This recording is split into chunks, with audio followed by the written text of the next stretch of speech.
Hello, YouTube. I feel the need for exploration. It's a calling, a silent summoner.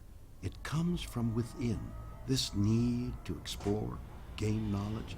Eventually, whether you like it or not, and contrary to logic, you'll embark on a journey into the void, blindly.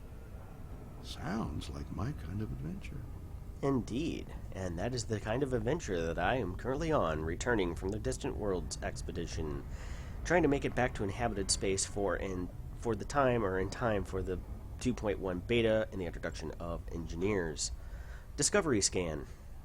Stand by, scanning now. Compiling data. Cartography update complete. And if you've paid attention to my other videos and stuff, you've probably not heard this before. And what's going on? Well, who are you? My name is Orion, but you can call me Master. I really don't mind. This is Orion. He is a voice attack profile that is voiced by the legendary William Shatner. I wish there were a couple more in-jokes, but there are conversational elements that you can engage in, such as, Houston, we have a problem. Houston, we have a problem. Is there a problem here? I usually find a way of solving them all. Usually. Open system map. System map. Now, I've not gone through and really rebound literally everything that I probably need to have all functionality there, as I have custom bindings in game. But the full house profile that I've loaded right now basically allows you to control just about any type of gameplay element. I think there's something like 1,000 some odd commands in Elite Dangerous with your voice using voice attack. Now, the total cost for this is about $20 to $25 given exchange rates. It's $8 for voice attack, and then it's around $15 for most of these voice packs. This one is voiced by William Shatner.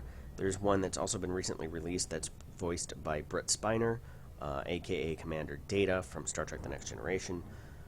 No, we already did that, and there's nothing here. So, in Hyperspace Jump. Hyperspace Jump. Hyperspace jump engaging. Sometimes whenever I'm engaging in conversation, it doesn't always pick things up. But it does also include a fully narrated exploration of the Orion Nebula, hence the term Orion. And I'm going to go undertake that mission here eventually, but right now I'm returning from Distant Worlds, and I'm about 17,000 light years from the start of the mission in Rigel. And there's a whole set pattern, and it will actually bring up the map and select your next destination in order to jump to the next part of the tour and give you the whole guided tour thing. I also need to print out a list of what everything is in terms of all the voice instructions, because a few of them I will probably need to change for my own just personal speech patterns and things of that nature. Discovery scan. Completing system scan, stand by. Gathering information. Cartography has now been updated. Open system map. System cartography. See if there's anything here worth looking at. It doesn't look like any terrestrial or water planets, so I'm going to go ahead and move on. Close system map. Close system map. Closing map. And again, at the end of conversations and stuff like that, it doesn't always pick up the correct sequence. Hyperspace jump. Hyperspace jump engaging. So yes, you can control virtually any function in game. I don't have all of them mapped. I just kind of have what I want mapped to voice input. You probably can't control the ship in terms of pitch, yaw, roll, and strafe, but, you know, you can't have everything, I guess, occupied by your voice. And also, I wish there was a few more inside jokes in particular relating to maybe Rocketman. But, you know, you probably couldn't have William Shatner sing Rocketman, because I'm sure that there would have been additional royalty licensing issues there that would come into play.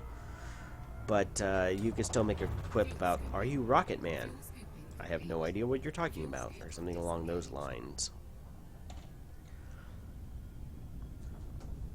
But it does have some pretty good canned conversational items, essentially, such as